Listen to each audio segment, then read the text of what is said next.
Yo, what's going on, guys? Sekapoko here, bringing you another Genshin Impact video. For this video, we go over the most common questions I got on the first day of playing Genshin Impact. Let's go and jump into it.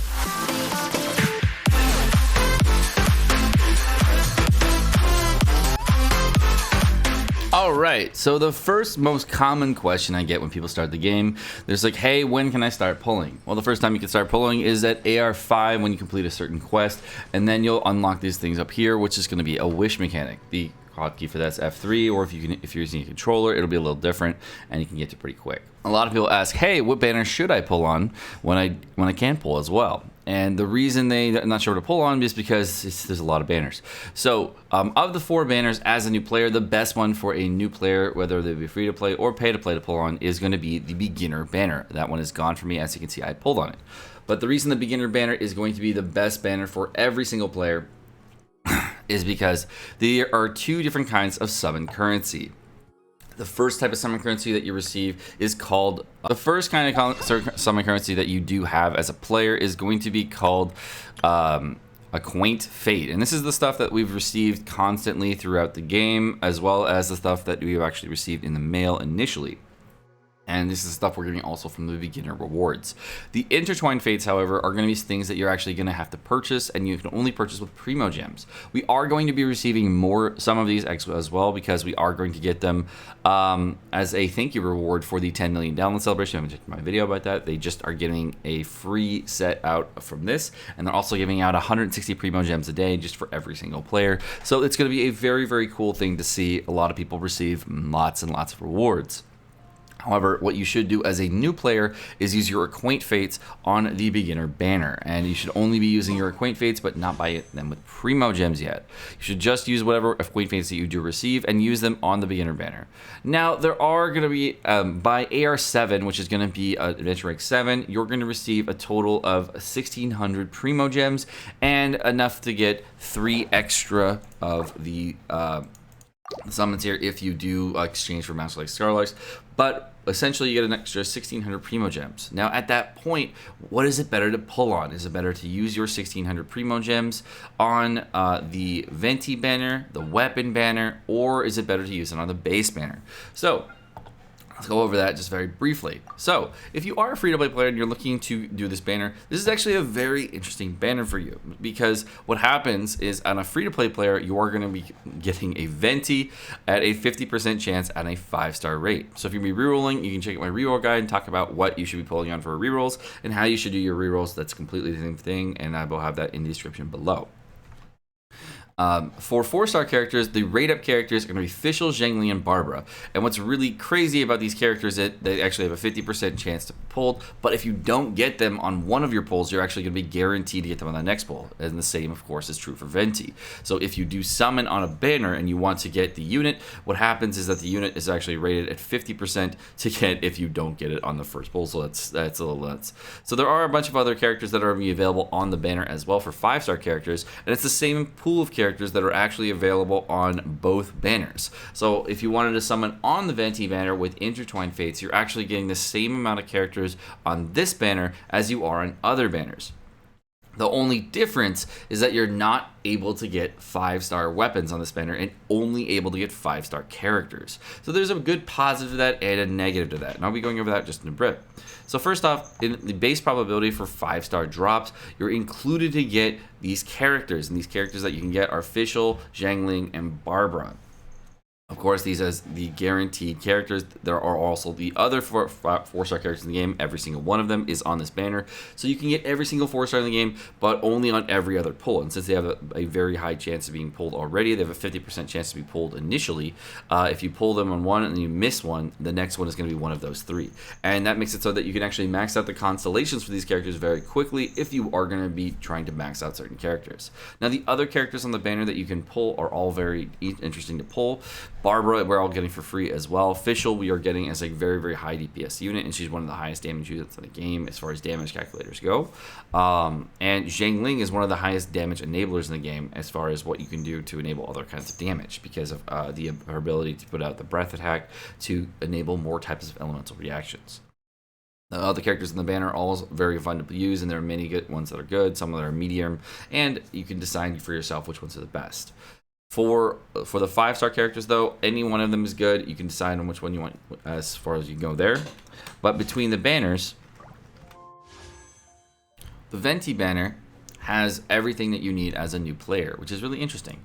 And if we go into the details of the beginner banner. The beginner banner has a very, very similar set of characters. You can see exactly the same units, but it also adds in the 5-star weapons and then the exact same list of all of the 4-star characters, but it also adds in the free-to-play characters like Amber, Kaya, Lisa, those characters in specifically. So if you wanted to get those characters, you can actually get them on that banner.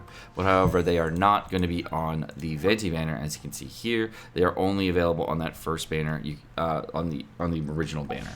So between those two banners, my personal opinion is that if you stayed on the Venti banner, you're going for Venti. That's really what you're getting out of it. And the other thing you get out of it is you get rate-ups of these characters.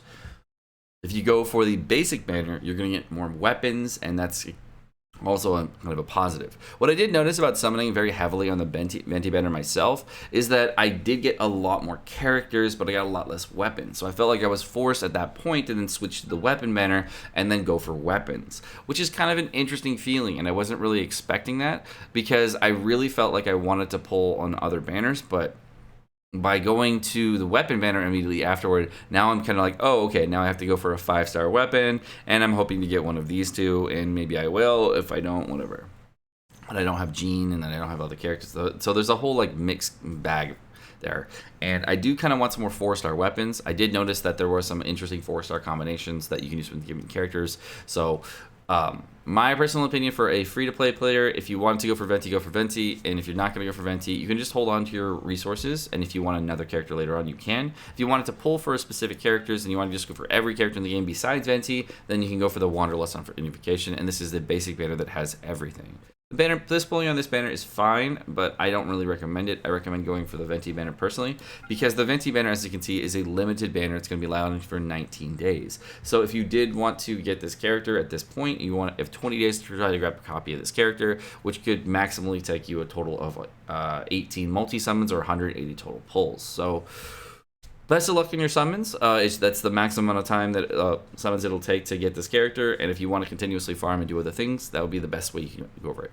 But just know that no matter what's going to happen is at the end of these pulls, you may feel like you need to pull on the weapon banner as a free-to-play player, and you may not get any 5-star weapons, so that might feel like a little weird. So for free-to-play but as well as budget players or whales, that's the feelings that you're really going to have. All right. The next question I get asked about characters is like, hey, I pulled this. Is it good? And I have a tier list going over what I personally find to be the best units in the game, because what I found is that these units work really well together. So we'll go over which units are really, really good for rerolls and what you like about them. So Venti is a character that's extremely good for creating elemental synergies with other characters because of his animal ability. Key King is a very fast, ninja-like character that allows you to do lots of damage very quickly and has high mobility. Mona is a character that is a huge DPS support and the best DPS support in the game, enabling large amounts of damage, and has very good mobility over water, as well as gives you the ability to traverse under objects at an easy pace. So that's nice. She's also the fastest unit in the game, so you can travel between point A and point B very quickly.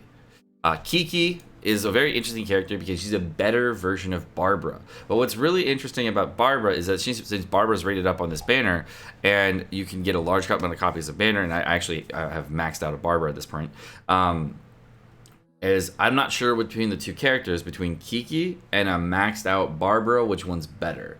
I would assume a maxed out Barbara's better, but I actually have no idea between a 4-star character and a 5-star character which one's better, between a maxed out 4-star versus a no constellation 5-star. So I'm a little curious myself to see which one's better, but essentially the two units are very, very similar. So if you're not, Kiki would probably be one of the lesser pulls because of how similar she is to Barbara if you're pulling on the Venti banner, because if you do pull a lot of Barbaras, then the Barbara might be better. I'm not quite sure yet.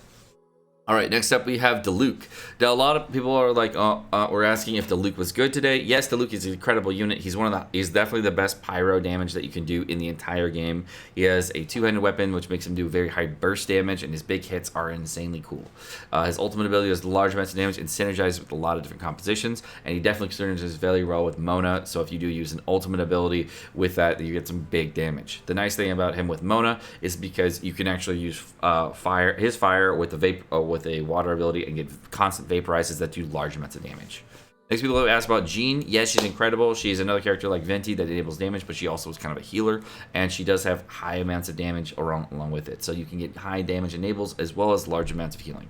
As far as the 4-star characters go, there are plenty of good characters in the 4-star list. The ones that I would say in the 4-star list that are not super great on the pullable list are Jinku, because he's kind of a tanky character and really not my favorite on his total playstyle, but he can be good. And the only other one that I'm not really a fan of, but you can like, is Sucrose. And Sucrose I don't really like because her damage enabling is very, very low, and as far as an Animo character goes, I find the Traveler to be a better unit for enabling damage.